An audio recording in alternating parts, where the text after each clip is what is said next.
इयत्ता 12वी विषय आरोग्य व शारीरिक शिक्षण प्रकरण 2 व्यायाम शास्त्रीय दृष्टिकोन स्वाध्याय प्रश्न पहिला रिकाम्या जागी योग्य शब्द लिहा.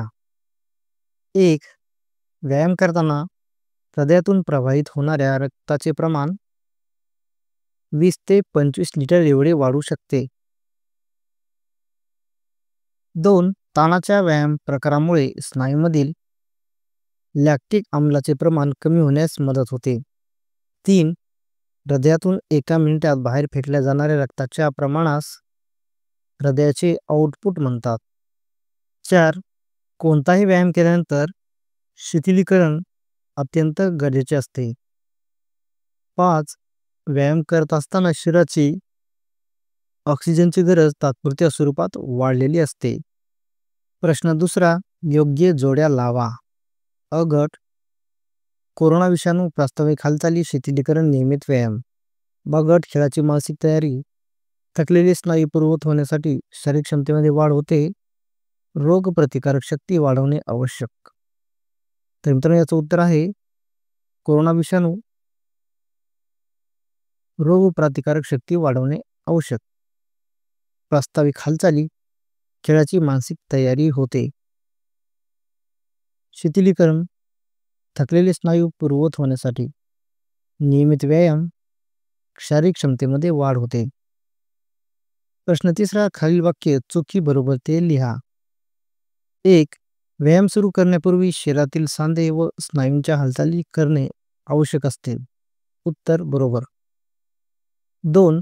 व्यायाम केल्यानंतर शरीराची कार्ये पूर्ववत होण्यासाठी शिथिलीकरणाची गरज भासत नाही. चूक. 3. नियमित व्यायामामुळे शरीरातील कोलेस्टेरॉल अनियंत्रित होते. चूक. 4. शिथिलीकरणामुळे हृदयाचे ठोके सामान्य गतीत येतात. बरोबर. 5. नियमित व्यायाम करणाऱ्या व्यक्तींच्या तसेच खेळाडूंच्या हृदयाचे आउटपुट हे सर्वसामान्य व्यक्तींपेक्षा जास्त असते. बरोबर. प्रश्न 4 खालील प्रश्नांची थोडक्यात उत्तरे लिहा. 1. प्रास्ताविक हालचालींचे महत्त्व लिहा. उत्तर. प्रास्ताविक हालचाली म्हणजे व्यायाम सुरू करण्यापूर्वी केल्या जाणाऱ्या ऊर्जादायक हालचाली होत.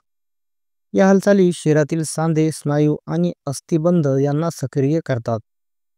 त्यामुळे शरीराचे तापमान वाढते, स्नायू लवचिक होतात आणि दुखापतीचा धोका कमी होतो. खेळाची मानसिक तयारी देखील होते. यामुळे रक्ताभिसरण योग्य प्रकारे सुरू होते आणि शरीर व्यायामासाठी तयार होते. म्हणून कोणत्याही प्रकारचा व्यायाम सुरू करण्यापूर्वी प्रास्ताविक हालचाली करणे आवश्यक असते. 2. व्यायामानंतर शिथिलीकरणाची आवश्यकता का असते? उत्तर.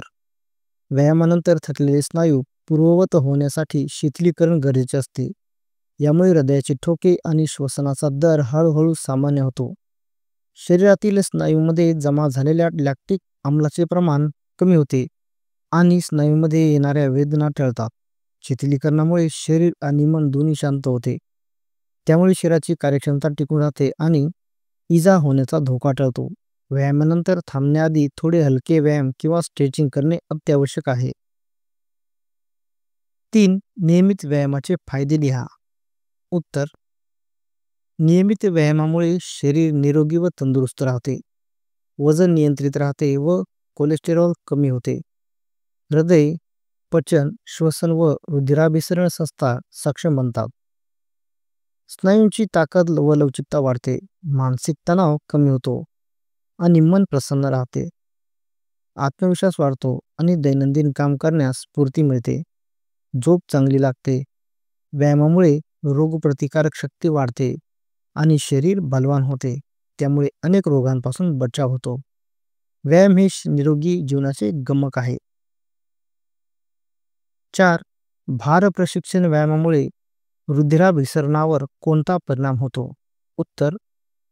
भार प्रशिक्षणामुळे हृदयाची डावी जवनिका जाड होते आणि ती अधिक शक्तीने आकुंचन पावते. यामुळे एका ठोक्यात हृदय अधिक रक्त बाहेर फेकू शकते. अशा व्यायामामुळे हृदयाचे आउटपुट वाढते, रक्ताभिसरण वेगाने होते आणि शरीराच्या विविध भागांना अधिक ऑक्सिजनयुक्त रक्त मिळते.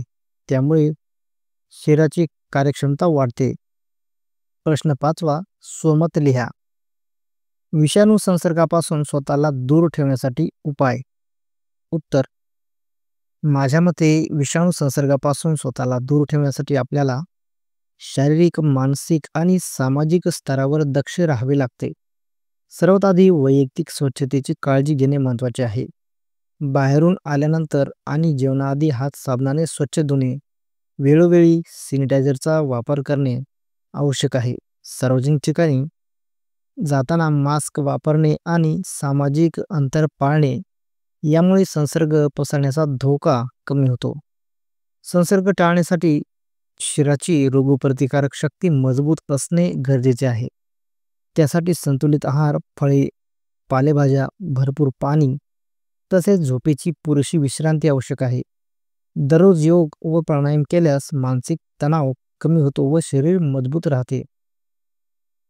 याशिवाय शासकीय लसीकरण कार्यक्रमात सहभागी होणे, वेळेवर लस घेणे हेही अत्यावश्यक आहे. जर एखाद्या व्यक्तीत संसर्गाची लक्षणे दिसली तर त्वरित डॉक्टरांचा सल्ला घेणे, विलगीकरण पाळणे आणि इतरांना सुरक्षित ठेवणे हे आपले सामाजिक कर्तव्य आहे. अशा प्रकारे आपण सर्वांनी सजग राहून योग्य उपाययोजना केल्यास विषाणू संसर्ग टाळणे शक्य आहे.